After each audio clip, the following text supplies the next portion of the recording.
Hi అండి అందరికీ. ఎలా ఉన్నారు? బాగున్నారా? వెల్కమ్ టు మై ఛానల్ అండి. ఇప్పుడు న్యూగా రేషన్ కార్డ్ అయితే అప్రూవ్ అయిన వాళ్ళు లేకుంటే ఓల్డ్గా రేషన్ కార్డులు అయితే ఉన్న వాళ్ళైతే లేబర్ కార్డ్కి అయితే అప్లై చేసుకోండి. లేబర్ కార్డ్ ఎలా అప్లై చేసుకోవాలి, దానికి ఏమేమి డాక్యుమెంట్స్ అవసరము, దానివల్ల మన బెనిఫిట్స్ ఏమున్నాయి అన్నైతే మనమైతే ఇప్పుడైతే తెలుసుకుందామండి. ఓన్లీ న్యూగా రేషన్ కార్డులు వచ్చిన వాళ్ళే చేసుకోవాలా అని డౌట్ అయితే ఉంటుందండి. లేదండి, రేషన్ కార్డు ఉంటే చాలు. ఎవరైనా సరే, పాతదైనా సరే కొత్తదైనా సరే రేషన్ కార్డు ఉంటే చాలండి మనం లేబర్ కార్డుకి అప్లై చేసుకోవడానికి. కంపల్సరీగా రేషన్ కార్డు అయితే ఉండాలండి. అయితే దాన్ని ఎలా అప్లై చేసుకోవాలి, ఎక్కడ డాక్యుమెంట్స్ ఇవ్వాలి, దానివల్ల బెనిఫిట్స్ మనకి ఏమున్నాయని అయితే నేను ఇప్పుడు ఈ వీడియోలో అయితే చెప్తానండి. థ్యాంక్ యూ సో మచ్ అండి. మీ అందరికీ 1K సబ్స్క్రైబర్స్ అయితే పూర్తయ్యారండి. నాకు మీ సపోర్ట్ వల్లనే ఇదైతే నేను అనుకుంటున్నానండి. మీ సపోర్ట్ నా పైన ఎప్పుడు ఇలాగే ఉండాలని నేనైతే కోరుకుంటున్నానండి. ప్లీజ్ నన్ను ఎప్పుడు ఇలాగే ఆదరిస్తారని నేనైతే అనుకుంటున్నానండి. ప్లీజ్ అండి, ఇలాగే సపోర్ట్ చేయండి. వీడియో మొత్తం స్కిప్ చేయకుండా చూడండి. స్కిప్ చేసుకుంటూ చూడడం వల్ల అయితే వీడియో అయితే ఏం అర్థం కాదండి. ప్లీజ్ అండి, వీడియో అయితే ఫుల్ చూడండి. మీ సపోర్ట్ నా పైన ఎప్పుడు ఇలాగే ఉంటుందని నేను ఆశిస్తున్నానండి. ప్లీజ్ ఈ వీడియో నచ్చితే మాత్రం ప్లీజ్ లైక్ చేయండి, షేర్ చేయండి, సబ్స్క్రైబ్ చేసుకోండి. ఇప్పుడు లేబర్ కార్డు వల్ల మనకి ఏం బెనిఫిట్స్ ఉన్నాయో ఇప్పుడు మీకైతే నేను చూపిస్తానండి. ఇప్పుడు చూద్దాం. ఇదేనండి లేబర్ కార్డుకి మనం అప్లై చేసుకోవడం వల్ల ఏమేమి బెనిఫిట్స్ ఉంటాయి అనేది అయితే ఇప్పుడు మనం చూస్తున్నామండి. ఇగో లేబర్ కార్డుకి అప్లై చేసుకుంటే ఇవన్నీ లేబర్ కార్డ్కి అప్లై చేసుకున్న వాళ్ళైతే ఈ బెనిఫిట్స్ అయితే ఉంటాయండి. అదేంటో ఇప్పుడైతే చూడండి. ప్రమాద మరణ ఆర్థిక సాయం కింద ఒకవేళ మరణించితే, ఇప్పుడు లేబర్ కార్డ్ ఉన్న వ్యక్తి మరణించితే మనకు 6,30,000 అయితే మనీ వస్తుందండి. అదే అంటే డిసబిలిటీ అయితే శాశ్వతంగా మొత్తం యాక్సిడెంట్ అయ్యి ఏదన్నా కాలు కానీ చెయ్యి కానీ పూర్తిగా పోతే దానికైతే 5,00,000 అయితే ఇస్తారండి. ఒకవేళ ఇట్లా ఫీవర్ వచ్చి కానీ లేకపోతే ఏదన్నా సహజ మరణం అయితే 1,30,000 అయితే ఇస్తారండి. మ్యారేజ్ గిఫ్ట్ కింద ఇప్పుడు మీకు మ్యారేజ్ అయ్యే అమ్మాయి వాళ్ళు ఉంటారనుకోండి, అమ్మాయిలు ఉంటే వాళ్ళకి 30,000. ఇప్పుడు ఆ అమ్మాయికి మ్యారేజ్ అయిన తర్వాత ఎట్లా పిల్లలు పుడతారు కదండీ, అప్పుడు 30,000. నాకు ట్రైనింగ్ ఆర్థిక సాయం కింద 4,500 అయితే ఇస్తారండి.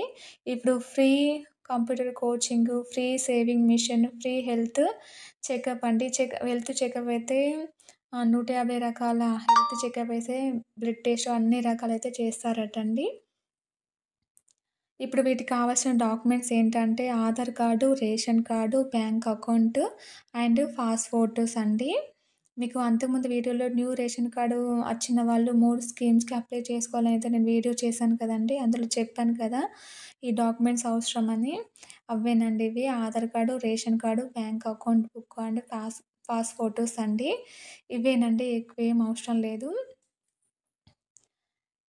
ఇవి తీసుకొనెళ్ళి మీరు మన మీ సేవలో అయితే అప్లై చేసుకోవాలండి. మీ సేవలో అప్లై చేసుకున్న తర్వాత వాళ్ళు మనకు ఫార్మ్స్ ఇస్తారండి. ఆ ఫార్మ్స్ తీసుకెళ్ళి మళ్ళీ మీరు లేబర్ ఆఫీస్‌లో సబ్మిట్ చేయాలండి. సబ్మిట్ చేస్తే అప్పుడు మీకు 1 వీక్ లోపు లేకుంటే 1 మంత్ లోపు అయితే లేబర్ కార్డ్ అయితే వస్తుందండి. ఇప్పుడు లేబర్ కార్డ్‌కి మీరు అప్లై చేసుకున్నారు.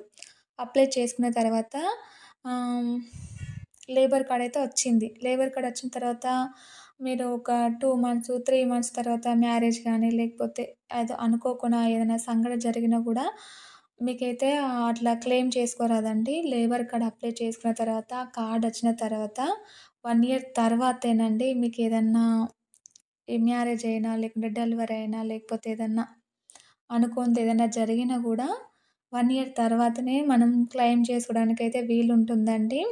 ఇప్పుడు ఇంట్లో ఆడవాళ్ళు ఉంటారు గదండీ! ఇప్పుడు లేబర్ కార్డ్ ఉన్నవాళ్ళు ఈ మన కుట్టు మిషన్‌కైతే మీరైతే అప్లై చేసుకోవచ్చండి. ట్రైనింగ్ ఇచ్చి మరి వాళ్ళు కుట్టు మిషన్ ఇస్తారండి. ఒకసారి మీరు అప్లై చేసుకున్న తర్వాత ఇవన్నీ కనుక్కొని చేసుకోండి. ఇదైతే ట్రూ అండి. మాకు తెలిసిన వాళ్ళకైతే ఆహ్, వాళ్ళకు లేబర్ కార్డ్ ఉంది. వాళ్ళు ఇట్లా డెత్ అయ్యారండి. సహజ మరణం పొందారు. వాళ్ళకి 1,30,000 అయితే ఖచ్చితంగా వచ్చినాయండి. అందుకే మీకు లేబర్ పని చేసేవాళ్ళు చేసుకోవాలని నేను చెప్తున్నానండి అందుకే. ఇగో యాక్సిడెంట్ అయితే ఇన్సూరెన్స్ లాగా 6,30,000 అయితే వస్తుందండి. అంగవాళ్ళకేమంటే డిసెబిలిటీ కలిగితే మాత్రం 5,00,000, సహజ మరణం అయితే 1,30,000.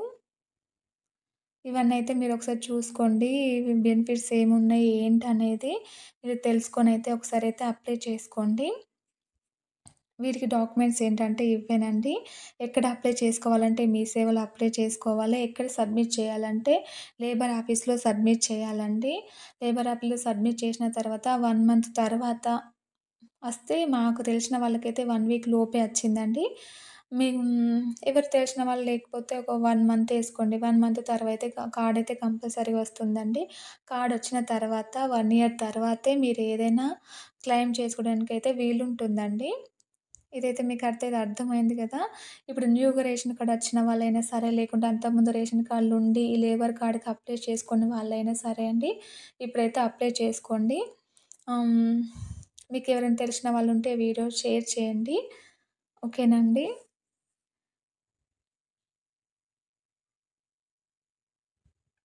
మీకైతే అర్థమైందని నేను అనుకుంటున్నానండి. ఓకే. ఈ వీడియో నచ్చితే మాత్రం ప్లీజ్ లైక్ చేయండి, షేర్ చేయండి, సబ్స్క్రైబ్ చేసుకోండి. ఈ ఇన్ఫర్మేషన్ మీకు నచ్చితేనే లైక్ చేయండి. ఆహ్, నాకైతే 1,000 సబ్స్క్రైబర్స్ అయ్యారండి. థ్యాంక్ యూ సో మచ్ అండి అందరికీ. మీ సపోర్ట్ నా పైన ఇలాగే ఉండాలని నేనైతే కోరుకుంటున్నానండి. థ్యాంక్ యూ సో మచ్ అండి. ఓకే. Bye bye.